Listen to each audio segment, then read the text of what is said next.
Assalamualaikum warahmatullahi wabarakatuh.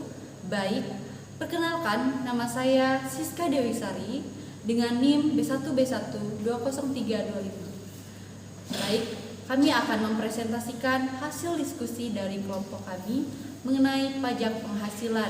Sebelum itu, saya akan memperkenalkan anggota kelompok saya, diantaranya yang pertama Sumarni Gapar, yang kedua Sri Yuliana Wulandari, yang ketiga Yusrianingsih, yang keempat Oasi Moyanti, dan yang terakhir Reski Tri Saputra. Baik, untuk mempersingkat waktu, so please keep for watching. Baik, terima kasih atas kesempatan yang diberikan oleh saya. Di sini saya akan mempresentasikan materi bagian pengertian pajak penghasilan.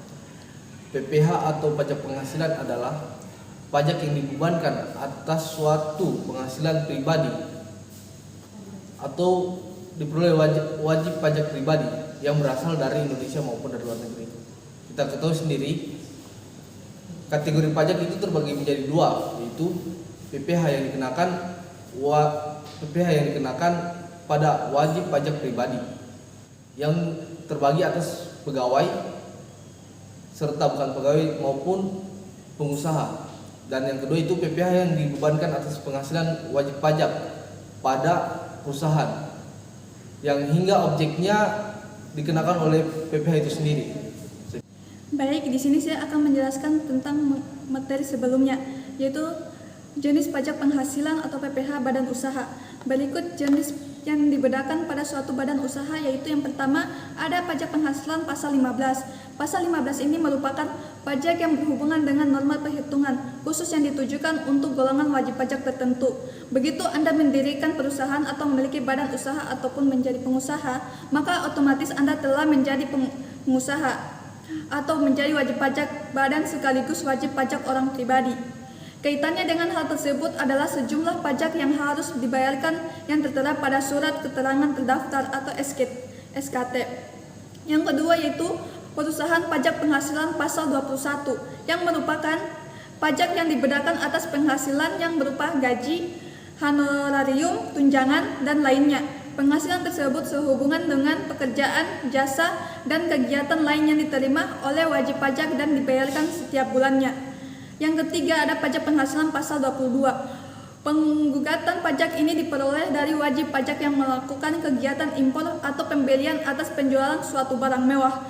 Pihak penggugat pajak penghasilan pasal 22 ini terdiri dari bendahara pemerintah, instansi, atau lembaga pemerintah dan lembaga lainnya.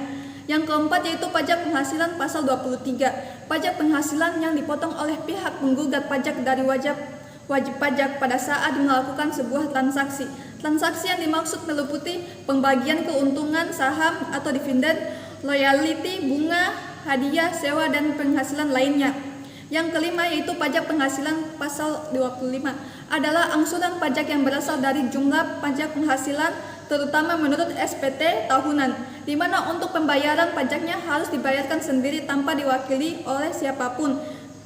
Yang keenam yaitu pajak penghasilan pasal 26, yaitu dikenakan atas penghasilan yang bersumber dari Indonesia yang mana diterima oleh pajak luar negeri dengan pengecualian selain bentuk usaha tetap, merupakan penerapan dari atas sumber yang dianut dalam sistem penganut pajak.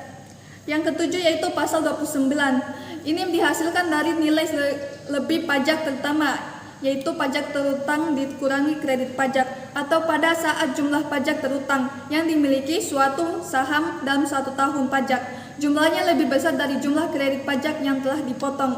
Yang terakhir yaitu pajak pasal 4 ayat 2. Pajak ini dipotong serta bunga obligasi dan surat utang negara, bunga di simpanan yang dibayarkan koperasi, hadiah undian, transaksi saham, dan sekuritas lainnya.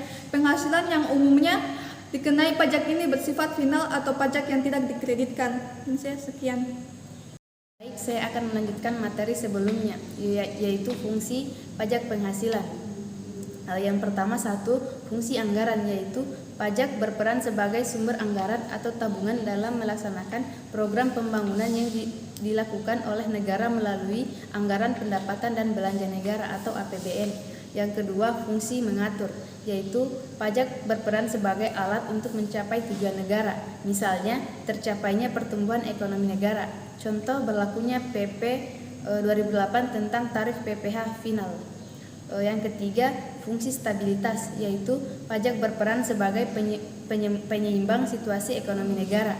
Misalnya, semakin banyak penerima negara, maka semakin stabil perekonomian negara. Semakin stabil perekonomian, maka tingkat inflasi menjadi rendah. Inflasi yang rendah mampu meningkatkan pada roda perekonomian masyarakat. Yang keempat, fungsi redistribusi pendapatan, yaitu pajak berfungsi sebagai alat untuk memakmurkan masyarakat, misalnya kesempatan wirausaha atau bertambahnya lapangan pekerjaan. Sekian dari saya. Baik, saya akan melanjutkan untuk materi yang sebelumnya. Nah, untuk materi yang sebelumnya masuk di kategori pajak penghasilan. Dalam pajak penghasilan dapat dikategorikan menjadi dua bagian. Yang pertama, subjek pajak penghasilan, yaitu subjek pajak di mana pihak yang dikenakan pajak dan wajib membayar pajak kepada pemerintah Indonesia apabila sudah memenuhi ketentuan. Yang kedua, ada objek pajak penghasilan, yaitu pendapatan serta tambahan kemampuan finansial yang diperoleh individu maupun perusahaan. Penghasilan tersebut dikumpulkan untuk digunakan dalam kegiatan konsumsi serta meningkatkan kekayaan. Dalam subjek perpajakan penghasilan, pihak yang dikenakan pajak dan wajib membayar pajak yaitu diantaranya yang pertama, orang pribadi yang sudah berpenghasilan dan jumlahnya memenuhi standar minimum kena pajak, maka wajib membayar pajak secara berkala. Yang kedua, harta warisan yang masih menjadi suatu ketentuan dan belum dibagi pada yang berhak.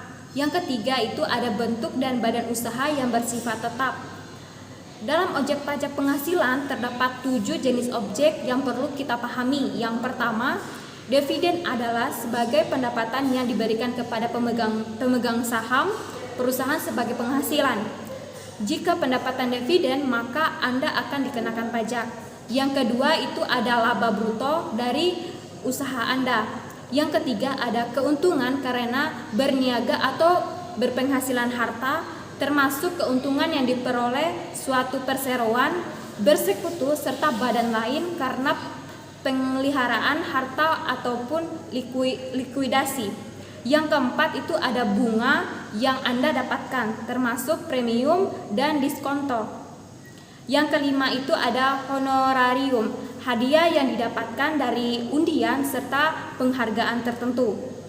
Yang keenam itu ada gaji dari pekerja, tunjangan, tambahan penghasilan atau insentif, dana pensiun serta imbalan lain berdasarkan pekerjaan Anda. Dan yang keempat itu ada penerimaan kembali dari pelunasan pajak yang telah dibebankan kepada subjek pajak sebagai biaya pembiayaan tambahan pengendalian pajak. Sekian dan terima kasih. Baiklah, untuk materi selanjutnya yaitu rumus dan contoh pajak penghasilan. Cara menghitung pajak penghasilan orang pribadi sebagai pengusaha yang diperoleh dari gaji atas usahanya dihitung berdasarkan aturan umum PPh yang berlaku untuk karyawan pada umumnya, yakni PPh dari gaji sama dengan penghasilan bruto dikurang PTKP kali tarif pajak. Sedangkan cara menghitung pajak penghasilan orang pribadi sebagai pengusaha yang diperoleh dari penghasilan lainnya adalah PPh dari pendapatan lainnya sama dengan penghasilan bruto kurang PTKP kali tarif pajak. Penghasilan neto sama dengan penghasilan bruto kali persentase norma perhitungan penghasilan neto atau NPPN. Baik, itulah tadi presentasi dari kelompok kami, kelompok 6. Saya ucapkan terima kasih dan saya ucapkan mohon maaf jika ada kesalahan. Akhir kata dari saya, wassalamualaikum warahmatullahi wabarakatuh.